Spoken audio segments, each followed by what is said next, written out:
Sí, me sorprendió un poco porque realmente era una decisión que aparentemente se había tomado, lo cual significa que se había consensuado.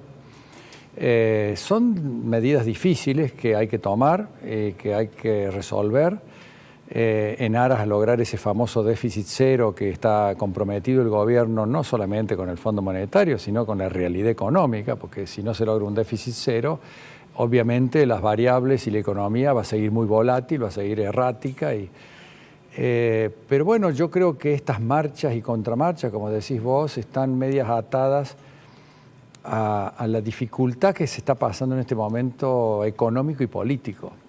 El gobierno sabe hacia dónde tiene que ir en algunos aspectos como este, que es corregir el déficit, pero políticamente a veces la sociedad no está preparada. Además, es por supuesto que ha habido una serie de medidas que han comprometido el bienestar de la sociedad con la devaluación, con el incremento de precios, con el aumento de las tarifas, que es un proceso que se ha iniciado ya hace un tiempo y que obviamente está afectando a la sociedad en su conjunto. Y esto era una gota más que había que lograr para llenar el vaso y bueno, los políticos lucharon para que esto no se aplique y creo que el gobierno debió ceder para no comprometer la aprobación del presupuesto 2019, que es un hecho también muy trascendente e importante que se logre. Bien, mencionaste la palabra políticos. Hace poco, días atrás, el grupo de los 6 entidades que integra la Bolsa de Comercio dio a conocer un comunicado como que señaló algo así como que el ajuste también debería ir para los sectores de la política y que no sé si toda la clase política entiende la gravedad del momento que se vive. Yo creo que sí entiende, pero no lo quiere asumir, me parece. No quiere pagar los costos. Nadie quiere ajustarse el cinturón por motus propio hasta que alguien lo haga por uno. En este caso el gobierno tiene que tomar la decisión ingrata de tener que ajustar a los distintos sectores y me parece que el sector de la política debe ser ajustado porque es un ejemplo ante la sociedad que la política tome medidas de austeridad que son al mismo tiempo necesarias para este proceso. Quizás no son tan contundentes desde el punto de vista económico, pero sí son contundentes desde el punto de vista de la moral y de la ética, ¿no? Y eso creo que es muy importante en estos momentos. Hay muchas cosas que se pueden ajustar. A uno le llama la atención que el gobierno no tome medidas más drásticas que podría tomar en muchos sectores que parecen superfluos, pero bueno, hay derechos adquiridos, hay presiones, hay privilegios que cuesta desactivar y que cuesta ante necesidades políticas que el gobierno tiene que a su vez armar y consensuar. ¿Solés manifestarte como optimista ante este cambio cultural que debe emprender la Argentina? Pero da la impresión de que no todos los sectores o están de acuerdo o son, digamos, optimistas de que se va a poder lograr ese cambio. Bueno, yo soy optimista por naturaleza, pero no quiere decir de que mi optimismo sea irracional. Por lo menos debo combatir mi posible irracionalidad y ser racional.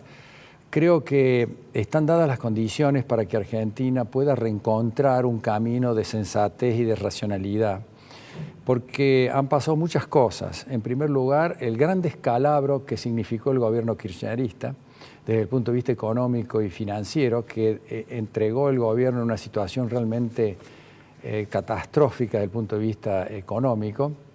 ¿Fue un error no haber dicho, justamente no haber hecho un balance de cómo recibía el gobierno, digamos, el inventario de justamente la actual administración? Es muy difícil ese tema. Yo sé que es una opinión que está circulando y me parece que es una opinión un poco liviana porque el gobierno sabía que si tenía que hacer las correcciones que había heredado, eran correcciones muy profundas, para que realmente se sintieran y tuvieran efecto.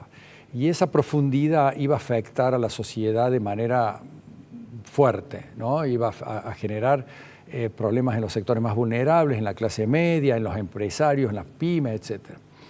¿Qué es lo que está pasando ahora? Y el gobierno trató de evitarlo.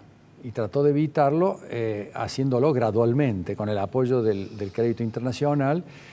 Pero el mundo nos sacó la tarjeta amarilla. Bueno, y llegó un momento en que se se produjeron algunos hechos internacionales que complicaron a un país vulnerable que aún no había terminado de hacer bien sus deberes y corregir los desequilibrios, y generó esta volatilidad y esta falta de estabilidad que nos llevó a un dólar de casi 40 pesos. Así es. Bueno, el mundo nos sacó tarjeta amarilla, pero da la impresión que tampoco, no todos dentro de la coalición de gobierno, me refiero el PRO, la coalición cívica, el radicalismo, están de acuerdo con ciertas decisiones que va tomando el presidente.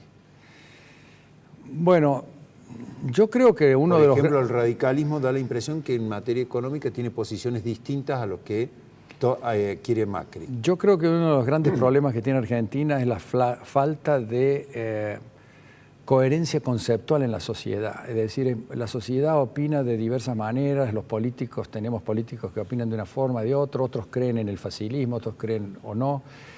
Y eso le ha hecho mucho daño a la Argentina. Es un país rico, a raíz de que hemos sido ricos, una buena cosecha a veces arreglaba muchos problemas, y es como que postergábamos las decisiones importantes para adelante. Y esto se terminó. Lo que ha pasado ahora, por eso cuando me preguntaste por qué soy optimista, es porque realmente creo que están dadas las bases para que el país pueda reconstruirse sobre este último cimbronazo que se dio con la escapada del dólar, que es que el mercado hizo el ajuste que el gobierno no pudo hacer, porque el gobierno lo quería hacer pero no se animaba por una cuestión de impacto político, y el mercado se lo hizo, y ahora están dadas las condiciones para que se puedan reorientar las cosas. Eso sí, hay un problema de sufrimiento en la sociedad que hay que contenerlo. No solamente los sectores vulnerables, sino la clase media también hay que tratar de apoyarlos, y las pymes con algún soporte financiero de los bancos oficiales, etcétera, para pasar este momento. Pero que lo tenemos que pasar es inevitable, lo tenemos que pasar. Y volviendo al tema, creo que los radicales y la coalición cívica no tienen muy claro quizás los objetivos de la política que persigue el presidente Macri, y están todavía pensando en caminos quizás fáciles, caminos que son seductores, de decir, bueno, evitemos esto, como ayer un diputado radical dijo, bueno, logramos que realmente se retrotraiga el aumento del gas, al final lo va a pagar el Estado, dijo, con satisfacción. Y el Estado somos todos nosotros. Lo pagamos entre todos. Y es más, lo va a pagar los sectores más vulnerables que lo iban a pagar. Exacto. Con el sistema previsto por el gobierno. Porque lo van a pagar los que tienen gas de garrafa, todos lo van a pagar. Y en cambio, esta es una forma un poco más justa. Pero bueno, sé que el momento es muy difícil, hay que manejar la política con la economía, y estamos transitando ese momento difícil. Bueno, para cerrar, vos sos optimista de que, pese a las dificultades, la caída en la economía, los problemas en el empleo, las pymes han mencionado, va a poder salir Argentina. Yo creo que si el gobierno tiene la fortaleza, la convicción decidida de sostener esta política económica de libertad, de integración al mundo, de competitividad,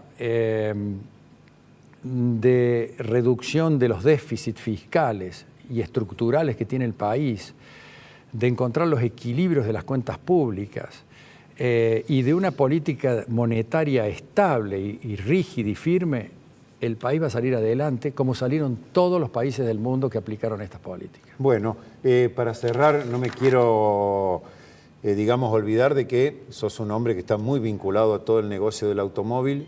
Vamos a llevar ese optimismo a ese terreno. ¿Qué aconsejarías en este momento? ¿Que alguien compre un 0 kilómetro? ¿Que alguien compre un automóvil usado? ¿Que alguien usado pero con no tanta antigüedad? ¿Cómo verías vos en este momento el mercado del automóvil? Bueno, estamos preocupados porque somos uno de los más perjudicados. Han caído las ventas. Las ventas han caído, los automóviles son bienes durables que es de consumos postergables, así que la gente puede esperar para consumirlos.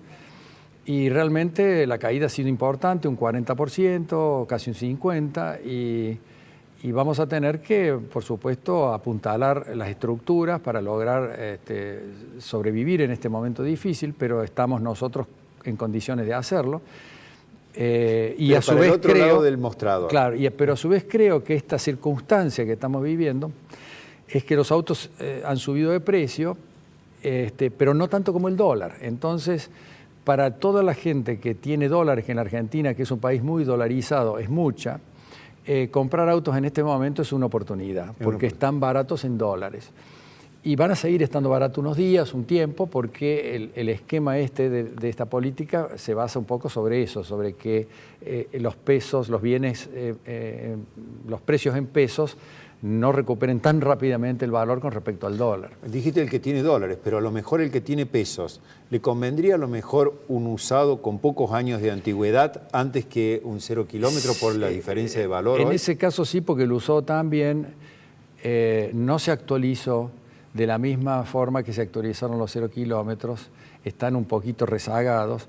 ¿Y por qué sucede eso? Porque, bueno, la definición de los precios de los 0 kilómetros es un poco irregular, es un poco errática en este momento, entonces el usado está también esperando que se defina en la política de precios general de los 0 kilómetros que se va a lograr cuando la estabilidad se logre en materia cambiaria, en materia financiera, que esperamos que sea lo antes posible, que ya por lo menos se está logrando, hace 10 días que estamos con un tipo de cambio reduciéndose, y eso va a ayudar a consolidar un poco el mercado, y cuando la gente ve que la estabilidad empieza a aparecer, la gente empieza a desprenderse de sus dólares y a consumir y a comprar bienes de consumo durable. ¿Dólares o pesos? Bueno, o pesos. Gracias también por esos tips y por tus opiniones aquí en Los Turelos.